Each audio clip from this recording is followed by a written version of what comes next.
Thank you all and welcome. My name is Sam Leichling. I work at the City of Milwaukee in our Department of City Development, where I serve as the city's planning director. I'm joined today by a number of colleagues from the Department of City Development, and we're really glad you could all join us today as well as we talk a little bit about the Growing MKE Draft Plan. We know you're all really busy, and so we thank you for taking the time to spend a little bit of time on your lunch hour today to learn about this important planning effort and also to give feedback. It's an exciting time in this process. We've been working for about a year on the Growing MKE plan, including soliciting significant public input, and we've recently released a draft plan. That's why you're all here today, to learn more about it. And the important thing to know, too, is that we're still interested in your feedback. We're going to work over the next month or so to solicit people's input, make any final changes to the plan based on your feedback before moving it forward. So it's a great time to participate. It's a great time to plug in. I recognize some familiar faces who've been participating over the last year. And for those who are new to the process, welcome. And we look forward to your feedback as well. Our agenda for today is we're going to spend about 20 to 25 minutes just going over the Growing MKE plan. And then we're going to take questions. As Amy mentioned, if you have questions during the process, please just put them during the presentation, please put them in the chat. We have a number of DCD planning staff who can answer them in the chat, and some will take at the end of the presentation so everyone can hear those answers. Before we get into the content of what's in the Growing MKE plan, I want to talk a little bit about why the city started this process. As many of you are aware, our Mayor Cavalier Johnson, has a goal of growing the city's population. And city government, all different departments, are working on a number of strategies to advance that goal. We're working to attract family-sustaining jobs across all neighborhoods. We're working to improve public safety. We're working to bring new development to our industrial and commercial corridors, make our streets safer for walking, biking, and driving. And we're working to improve public spaces and gathering spaces. Those strategies, we think, will help grow the city's population. And we'll talk in a moment about why growing the population is important for existing residents as well.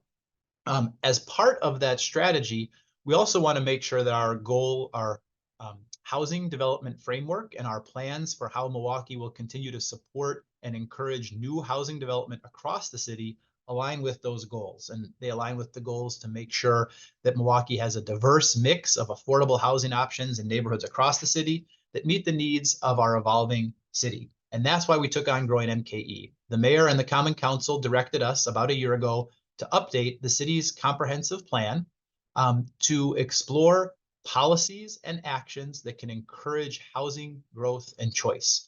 And so we have now spent the last year soliciting feedback, talking to people across the city, talking to housing stakeholders, community groups, and we are pleased to share some recommendations for how we can bring forth updates to both the city's comprehensive plan and our zoning code to advance those goals. The comprehensive plan includes the city's 14 area plans, as well as the city policy plan that sets the overall vision for growth and development in the city. Before we talk about the specific recommendations, we want to talk a little bit about what zoning is. I know some of you might be experts, and for some of you, this might be your first time even hearing about zoning. And so we just want to give a little bit of background about what zoning is and why it's important for how the city grows. Much of the city was developed actually before zoning even came into being. Zoning is the set of rules that regulate what can happen on a given property. It says what kind of uses can occur on each property in the city, and how tall buildings can be, how close they have to be to the street, where industrial properties are allowed to locate, and where housing is allowed to be developed. A lot of the historic parts of the city was developed before zoning, and again, it kind of happened a little bit organically. But then in the 1920s, like cities across the country, Milwaukee came up with a zoning code. One of the primary reasons for creating a zoning code was to make sure that uses like industrial uses that might have had public health impacts weren't located close to housing. So that was one reason that cities decided to regulate what could be located where. They also took steps to limit what types of housing could be built in different locations. And that sets a lot of the patterns for growth that exist even today. Many cities across the country used zoning to exclude. Thankfully, I think Milwaukee has a pretty progressive zoning code in the sense that we continue to allow a wide mix of housing styles across the city. But we also have looked at our code, and we acknowledge that there's areas of the city that do limit certain styles of housing that we think are in demand and will address the diverse needs of our city. And we want to use this process to identify ways that we can continue to support that mix of uses that make our city walkable and dynamic that have made Milwaukee such a great city over the years. Zoning is two things. It's made up of a map of the entire city, and that's called the zoning map, and it says what parts of the city are zoned for residential uses, what parts are zoned for commercial, what are zoned for industrial, where large multifamily and tall buildings are located. That's the zoning map, and we are not proposing any changes to that through this process. Those are those kinds of significant changes to land use that occur through our area planning process, where we might look at a certain area and say, oh, this is an area that we envision significant change, and so we would change what can be allowed on a given parcel. That's not what's being proposed through Growing MKE. Instead, Growing MKE is looking at the actual rules of the zoning ordinance and what can happen on any individual property. We want to make sure that those rules align with our goals for housing growth and choice. And the recommendations you're going to hear about later recommend expanding the types of housing that can be built in neighborhoods across the city to just give a little bit of additional flexibility to continue to grow and continue to add housing options across the city. We've been working on this for the past just over 9 months. We've spent a number of phases of the project listening to feedback from the community, talking about how zoning is piece of a larger puzzle for how people would like to see our city grow and evolve. And we've been looking at a lot of data as well and using that to analyze areas of opportunity. We've done significant public engagement during 2 phases of the project, asking people what types of housing choices they'd like to see in their neighborhoods, and sharing some draft recommendations last winter that informed much of what you're seeing today. We now have a draft plan that we're soliciting feedback on, and we'll spend the next month or so gathering that feedback and then incorporating it before presenting it to the Common Council later this year for approval. The Growing MKE plan won't on its own make any changes to the zoning code. It instead will set some high-level goals for future policies that after adoption by the Common Council, our department will then go back and spend some additional time trying to translate those goals and policy statements into actual updates to the zoning code, which would then also be updated by the Common Council. So there's no changes to the zoning code proposed in the short term. This is about setting the vision for how we want to see our city continue to grow and evolve, and the types of housing choices we want to see available throughout neighborhoods. The good news is we aren't starting from scratch.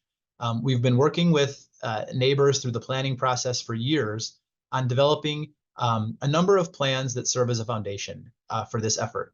Most importantly, in the last 2 years, the city has, after multiple years of stakeholder and community input, adopted a climate and equity plan.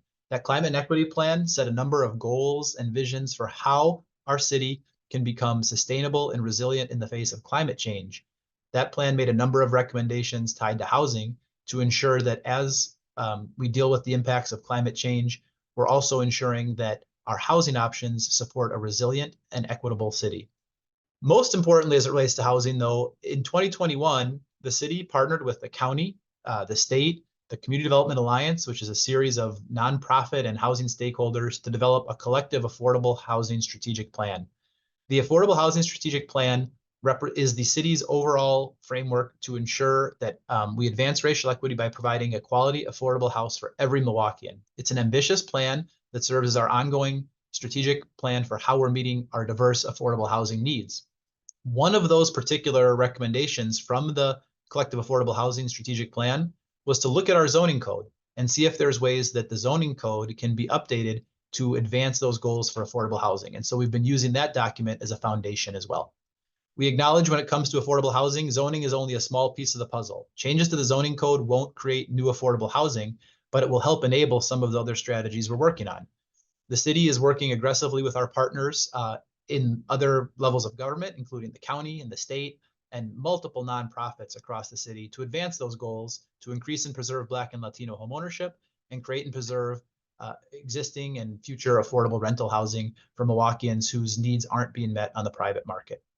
We're also guided by the American Planning Association, who is the National Association for Urban Planning, who's acknowledged that historically zoning has in some cases been used to exclude, and there's ways that changes to the zoning code can create a wider mix of housing and well as help address the potential of rising housing costs that we're all seeing across the country. And so we're using the APA's recommendations as a guide as well. It's one of the questions we get a lot when we talk about growing MKE, and the name of the project being Growing MKE is, why is it important that the city grow? If I'm a existing resident, why should I care about growing the population of the city? And so it's important to talk a little bit about that. Over the past 5 decades, Milwaukee has had a shrinking population. For those of us that have lived in the city, we know what that has meant. It's meant reductions in services. It's meant cuts to our transit system and backlogs of work at our park system, and the threat of continued cuts in service. As the population has shrunk, a smaller number of Milwaukeeans have been asked to shoulder that burden of paying for the costs of city services. We have an infrastructure that was designed for a larger city. We have a park system, a school system, a street network that was designed for a city of 750,000 people. And as the population has shrunk, we've seen cuts and threats to future cuts in services that we know continued development will be needed to address. If we're serious about making the kinds of investments we hear from people all the time that they'd like to see, investments in parks, investments in the transit system, we know we'll need to grow the tax base to do that. If the population continues to shrink, existing Milwaukeeans will be the ones left shouldering a wider and wider burden of the tax base to have to support those vital city services. And so we know that as residents continue to be concerned with rising taxes, one of the most important things we can do to help mitigate that is to grow the tax base. We also know that dense developments are very effective at helping us grow the tax base. As we've looked in the last 20 years at the styles and types of housing that have been developed, what we've seen is that the types of development that have been generated the most tax revenue are often more dense than our current code allows. Our commercial corridors across the city, most of our city plans call for continued mixed use developments on our commercial corridors that bring density and vibrancy to those commercial districts. But as we've looked at the code, we've acknowledged that we have current regulations that prohibit that type of development. And what we've seen is that the types of development that it's prohibiting are some of the most effective at generating additional tax revenue, and in some cases are generating 4 times the amount of tax revenue that the types of development that it's allowed on our corridors currently can generate. We also have been looking and having our work guided by studies across the country that have been looking at the impacts of what cities can do to help mitigate the rise in rents and housing costs that every city is seeing. And academic studies have demonstrated that one thing cities can do to help stem and that tide of increasing housing costs is to allow more housing to be constructed. Studies have found that increasing in the housing supply actually helps slow the growth of rents in the region, and also does not contribute to the displacement of low-income households.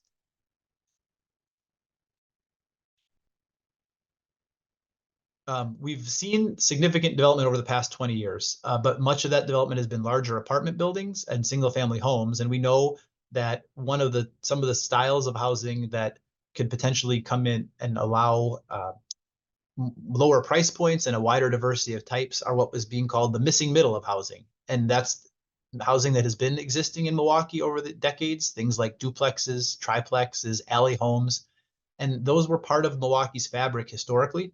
And we want to make sure that our zoning code continues to contribute to those being allowed and permitted now, because we know that that helps provide options for families who want to age in place, people who want to add a unit for an intergenerational family, or other flexible lifestyles as Milwaukee's housing needs continue to evolve.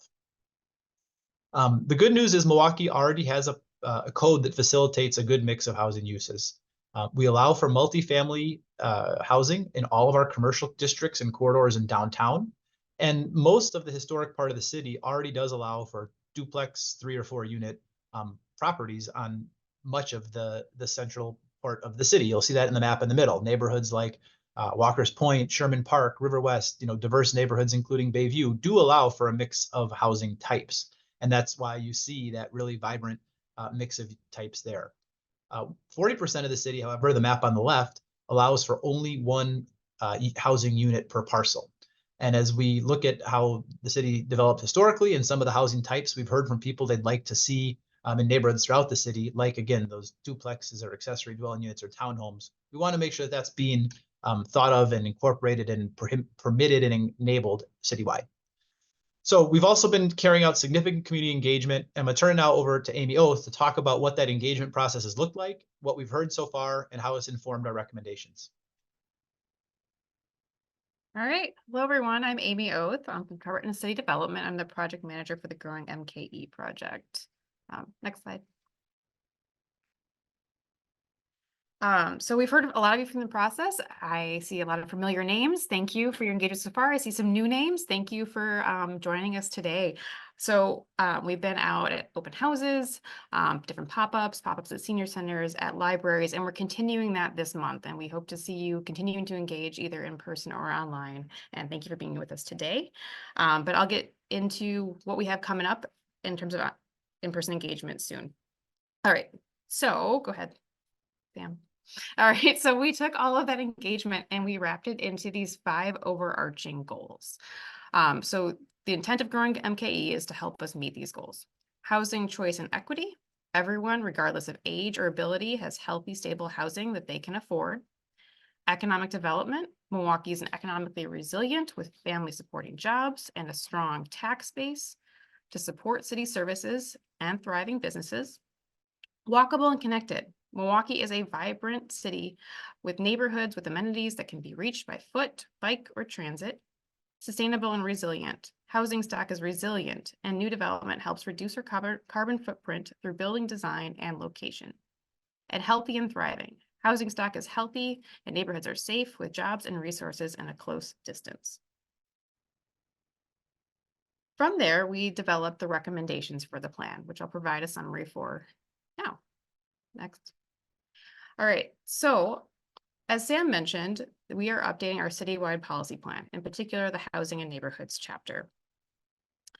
We've developed a whole set of policies, which you'll be able to view online, and I'll show you just how to do that in a few slides. And we've woven in the recommendations from all of the outreach in the previous rounds of outreach from this project, but also recent planning efforts, such as Milwaukee's Collectible Affordable Housing Strategic Plan and the Anti-Displacement Plan. Related to the anti-displacement plan, we've included language to continue to promote the preservation of existing affordable housing, both subsidized and naturally occurring throughout the city, particularly in areas of displacement. We've also included a policy to continue to implement the recommendations of the anti-displacement plan overall, including pursuing preference programs for newly created affordable housing units for existing residents at risk of displacement. The draft policies also state that DCD should encourage affordable and mixed income development proposals for city-owned properties in areas where displacement is occurring or at risk of occurring. All the policies within the plan are organized in those 4, you go back, categories of increasing housing choice and access, social connections and health, neighborhood development, urban design, and walkable neighborhoods and transit-oriented development. All right. All right, so now I'd like to talk a little bit more about those zoning related recommendations, which are woven into the plan in terms of how that will help us create more housing diversity in more neighborhoods. One of our main recommendations is looking at middle housing, that housing that kind of fits right into most neighborhoods within the city.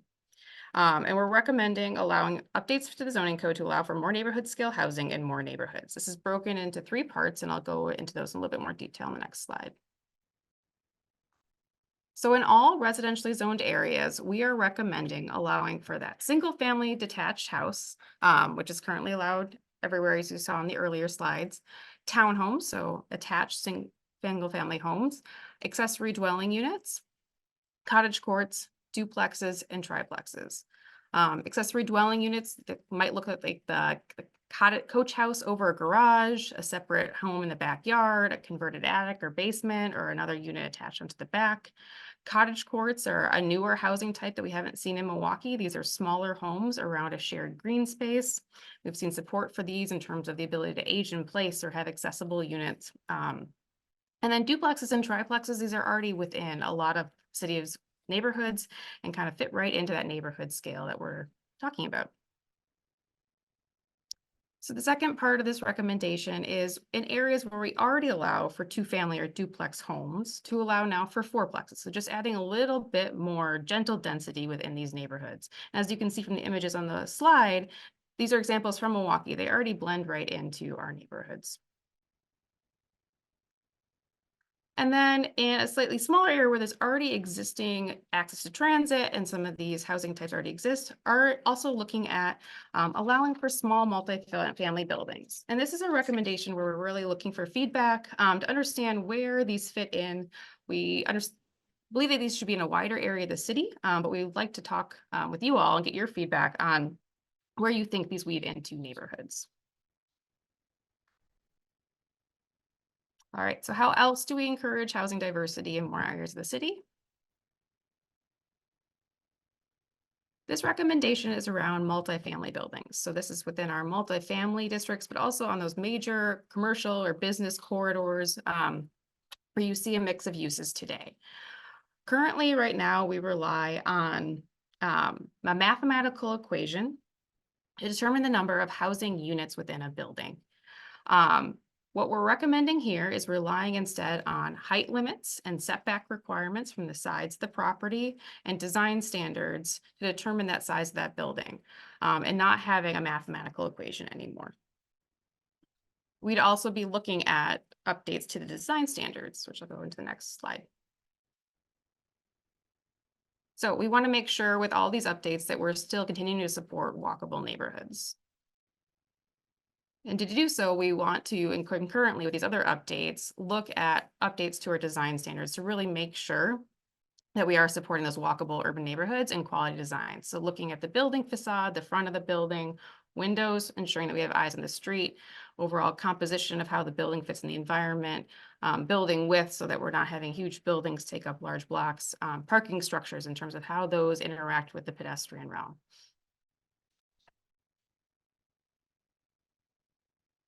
The other recommendation we're including is to continue to evaluate parking requirements to align with development goals and discourage excess parking. Currently, Milwaukee's zoning code requires parking for multifamily developments outside of downtown. These requirements are among the lowest in the nation and include bonuses for locations near transit and providing shared parking. Developers we've seen are generally providing more parking than what's required by our code. In the future, we're recommending that the city continue exploring reducing or eliminating parking minimums for housing development. We found that requiring more parking than is needed for residents within a development can increase housing costs, and it does not align with the climate and equity plan goals. Future adjustments to parking requirements can support greater flexibility in urban design and housing types. It can allow for more green spaces and encourage walkable neighborhoods and alternative transportation methods. So we're also looking at we also have recommendations within the plan to make improvements to the process for development. We understand that enhancing customer service, making sure the process is fair and efficient and responsive to current needs, can help us meet the goals for housing choice, equity, and predictability. So now online, we have a full version of the draft plan. You just need to go to engagemilwaukee.gov/growingmke, and there's a click on the little button that says Growing MKE Draft Plan. When you're there, there's the ability to translate any of the website text by just clicking on the little drop down at the top. And once you click there, next slide. It'll open up this draft plan overview page. You can expand on the tabs to kind of get more information on city goals. And then you can open up an online PDF of the plan. We have the full plan in English, and then we have the policies section in Spanish and Hmong. There's also a set of summary pages, a 4-page document in English, Spanish, and Hmong as well. And then there's a comment form where you can submit written comments. All right. So in addition to today, asking any questions that you have, you can submit comments online, like I just showed you in that comment box, but you can also stop by at any of our upcoming events. So we have office hours today and tomorrow and next week. Pop-ups at senior centers next week and the following week. And then we have 2 large open houses next week on Tuesday and Thursday. We will be posting those open house boards online when they are ready. So if you can't make it to the open house, you can view it there, but we would love to talk to you in person and as well. So, and please spread the word. As Sam mentioned, we are looking for feedback. This plan is not done. This is a draft. We really want to hear from you and make sure we get it right. This will set the direction for those zoning code updates and future work that staff will be working on in later phases.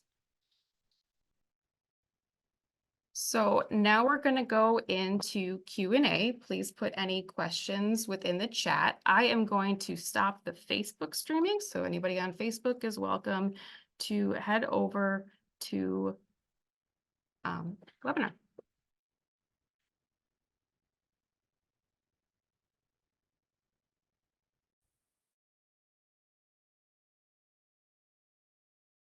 All right. So I am just starting to look at the questions that are.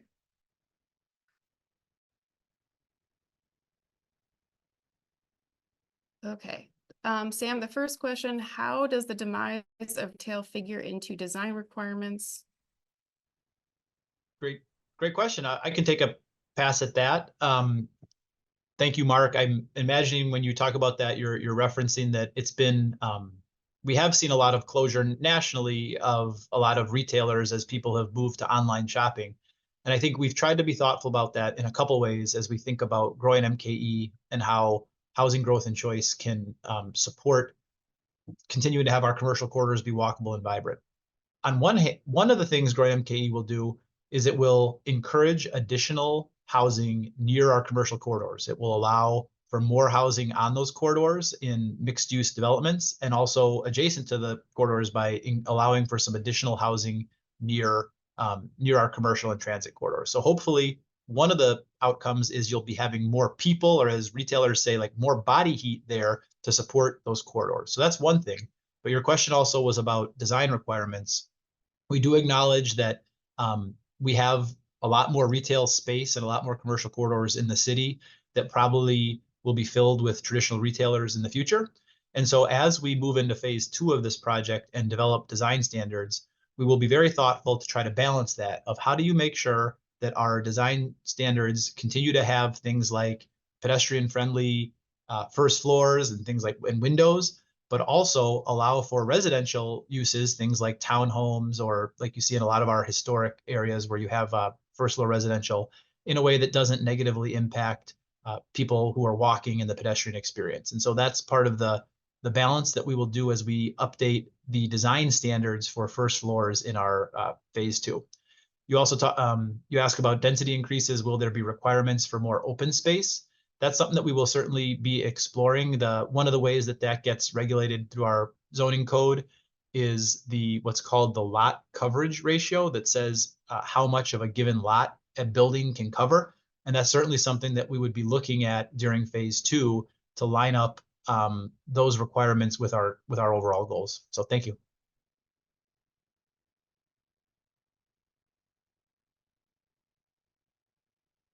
I'll keep going, or Amy, you can throw out other questions too if you see them in the chat. But I see someone asked, why are there no grants for the 53206 zip code? I'm not sure what that's referring to. We do have the city's main grant programs for to support existing residents who want to make improvements to their homes. The Strong Homes Loan Program and the Department of Neighborhood Services Code Compliance Loan Program. Both of those are eligible in the 53206 zip code.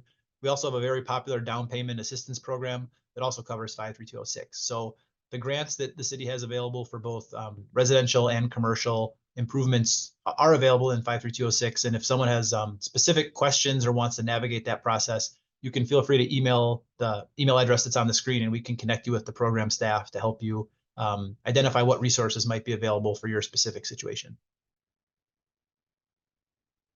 Sam, the next question, there's kind of a conversation in terms of why we can't unload different buildings and homes and things to Habitat and other pieces. There's kind of a discussion going back and forth. Do you want to kind of talk about some of the programs we do have in terms of fixing up older homes?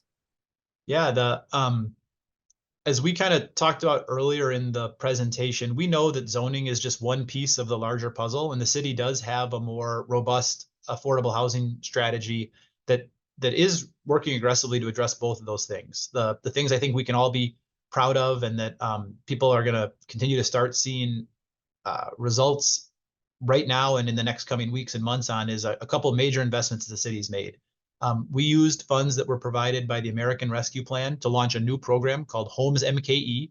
That's a program that's being run by our department here at the Department of City Development that takes former foreclosed homes that need significant renovation, works with local contractors, local developers to rehabilitate them, and then make them available for sale or for lease to own, or in some small cases, affordable rental. And we have funds available to do more than 100 homes through the Homes MKE program. And you're already starting to see some of those homes come back to life and come online. So that's a huge priority of our department. We're also working aggressively to build new homes. We have partnerships with Habitat for Humanity, a number of other nonprofit and for-profit developers to construct what we're calling entry-level homes. We know that Milwaukee has historically hasn't done much entry-level home building in the last few decades. And so we've been working to pair the resources that the city has available with our vacant lots and some of our development partners. If you see today's Milwaukee Journal Sentinel, you'll see a great announcement that the Common Council just approved the sale of more than 40 vacant lots to a variety of for nonprofit and for-profit developers who are going to develop entry-level homes for sale for early childhood educators. And that's an amazing partnership we have with LISC Milwaukee and the Community Development Alliance to continue to deliver new homes for sale for homeowners who've been shut out of the private market. Thank you, Sam. So one of the other comments is there are so many empty lots from Virgin Homes. Will the can the city offer a buy lot plan and submit these to Habitat for Humanity idea above? So the city has control over the lots that it owns in terms of what can happen with those. And we definitely do work with Habitat for Humanity. We've also had other land sale type programs. Not sure if that's completely answering the question, John, if you want to follow up in the chat. The next question is from Dr. Jennifer Potts. And Jennifer, I wonder if you might want to just email the Growing MKE directly and see exactly what you're looking for in terms of Center Street. There's not a report that can be kind of automatically generated besides like zoning maps and those types of things, but we can look into what you're seeking a little bit more detail.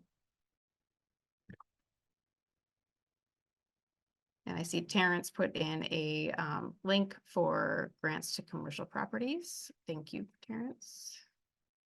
The next question is, have there been conversations about why Milwaukee's population has decreased? My family members are leaving because of crime, an underperforming school district, and devalued home values in predominantly Black neighborhoods in a city that is still heavily segregated. Sam, do you want to take that one? You're muted. Yeah, thank you. That is an important, it's a foundational question. So thank you for bringing that up. I think the mayor has been very clear that he understands that though a lot of the issues that you mentioned in the comment are critical to stemming population loss and encouraging people to kind of continue to want to live in the city, because we know that public safety is front of mind for many people. And I think the mayor has talked about his plans for addressing that, working collaboratively with the police department, other city departments who are engaged in public safety, and making our streets safer, both through physical improvements to streets, education around safe driving and enforcement, and of course the working with Milwaukee Public Schools to deliver on a lot of their goals too. So that's obviously a broader discussion beyond just housing and zoning, but your point is very well taken. And while we're here today in the Department of City Development working really hard on issues related to housing development and economic development, our colleagues in other departments are working just as hard on those issues because we know it's all part of a larger puzzle. So yeah, we certainly agree, and those efforts are certainly going around, certainly ongoing across city government. The next question has to do with laterals. Though that is not part of this plan directly in terms of addressing them, but that work is also being done by Milwaukee Water Works, and there's action to speed up that process as well. We do have policies related to health and safety though within our housing, with that goal to really create safe housing for everyone. The next question after that are there any zoning and policy changes that proactively address predatory landlords? Example, owner occupied, tax incentive for owner occupied, etc. Sam, do you want to take that one? That's another question we get a lot, because obviously that's front of mind for anyone who works in our housing sector.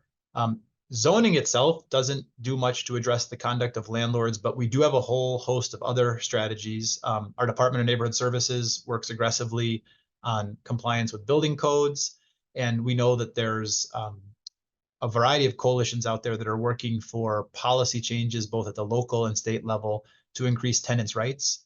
A lot of tools that the city's used to improve the quality of rental housing and hold landlords accountable.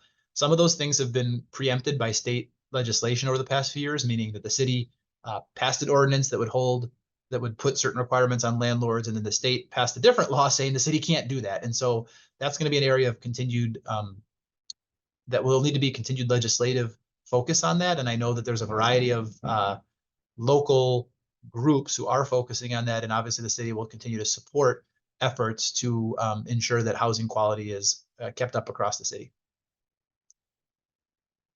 The next question asks about whether or not there are any current efforts to advocate for changes at state level to allow for municipalities to pass inclusionary zoning ordinances. We did choose to include a policy to kind of task with advocating for local authority to enact inclusionary zoning ordinances. There is inconsistent belief in terms of what level, but that can mean a lot of different things. So it's something we want to continue to explore, but yes, we are limited at the state level to do anything locally.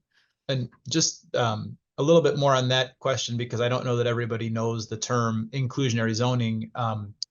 Inclusionary zoning refers to policies that some other local municipalities have done in other states that says if you're going to be constructing new housing, a certain percentage of the units have to be made available to lower income families at a certain rent level.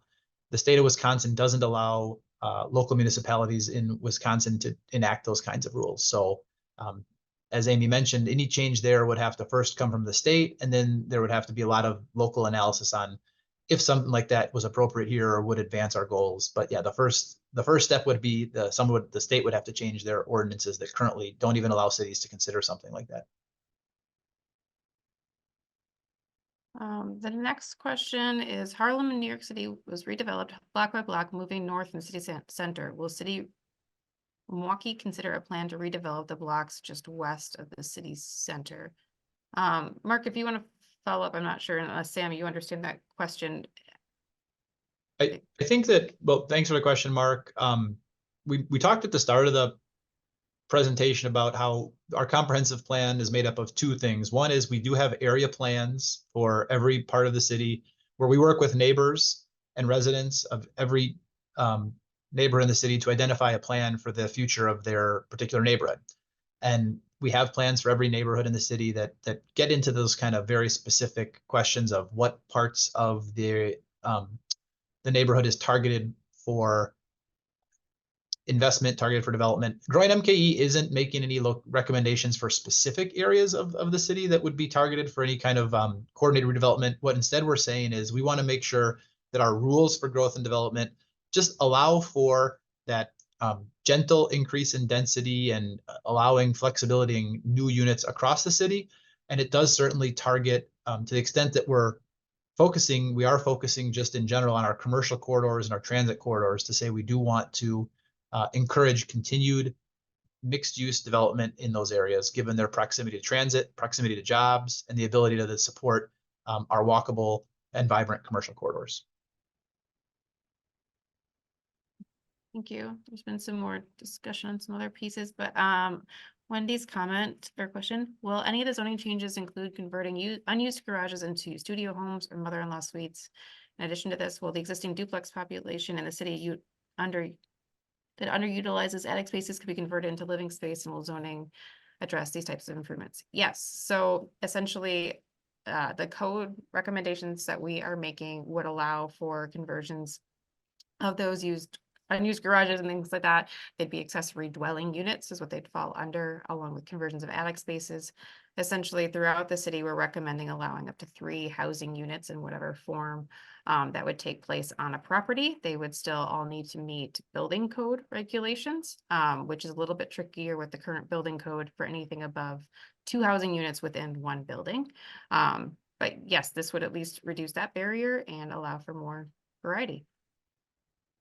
Marla's question, are there any plans to help people already residents in a neighborhood that aren't to not be priced out of those neighborhoods? Sam, do you want to take that one? Yeah, happy to. Thank you for the question, Marlo. Yes, the city has a variety of programs right now to assist existing residents stay in their neighborhoods. For people who are currently homeowners who have needed home repairs because the potential that code violations might make staying in the home unaffordable. We do have 2 programs. One's called the Strong Homes Loan Program. Another's called the Code Compliance Loan Program. Again, you can email us at the city to connect you with the individuals who manage those programs. We also have a few additional programs, including a down payment assistance program. So for somebody who is a renter who wants to potentially look at purchasing a home in their neighborhood that allows them to stay there over the long term, we do have a down payment assistance program that's helped more than 500 families in the past few years buy homes in city neighborhoods. We're also working aggressively to create new affordable rental housing in neighborhoods that are seeing risk of displacement. So the city is utilizing a variety of our tools, how we sell our land, how we provide financial incentives to create mixed income and affordable housing in neighborhoods that are showing signs of risk for displacement. And so when we do that, we have a requirement that those developers reserve a small percentage of those units for existing residents of those neighborhoods. And so, yes, we do have a variety of policies to do that. And if you have questions about your specific situation, yeah, feel free to reach out and we can try to connect you with the right resources. Sam, the next question is, please comment on the vast open area west of I-94 from Aurora to Volete. Oh, I mean, yeah, if you're asked, I believe I understand the question. And I believe you're talking about the King Park neighborhood. There's a few things going on there. One, which is a great positive sign, is that the city, Habitat for Humanity, and other partners are constructing a large number of homes with support from Milwaukee County that will be affordable starter homes in the King Park neighborhood. Your construction is starting now on those, and you'll see that construction continue over the coming months, and then those homes will eventually be for sale. We know that there continues to be vacant land there, and we look forward to working with development partners in the future to develop the rest of that vacant land as well, consistent with the goals that neighbors and past city plans have for that area. All right. Next, and I'm reading out the comments word for word, so it's helpful for the interpreters. I know several people that have left the city to move to the suburbs to start families. There are various reasons for this, but not insignificant portion of it is that there are so few 3-bedroom apartments. Is there any push to ensure that new apartment complexes will contain more of these more family-friendly apartments?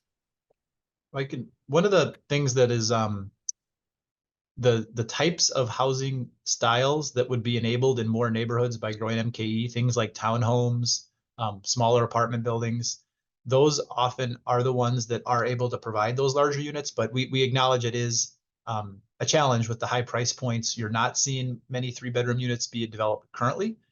We do know that there are a lot of 3-bedroom units that have smaller families living in them currently, because there's also a lack of 1-bedroom and 2-bedroom units. And so we are aware that as you look at the stats, we've seen that in the last decade or so, there's been 9,000 new single-person households created or moving into Milwaukee, but only 2,000 units created that are 1-bedroom.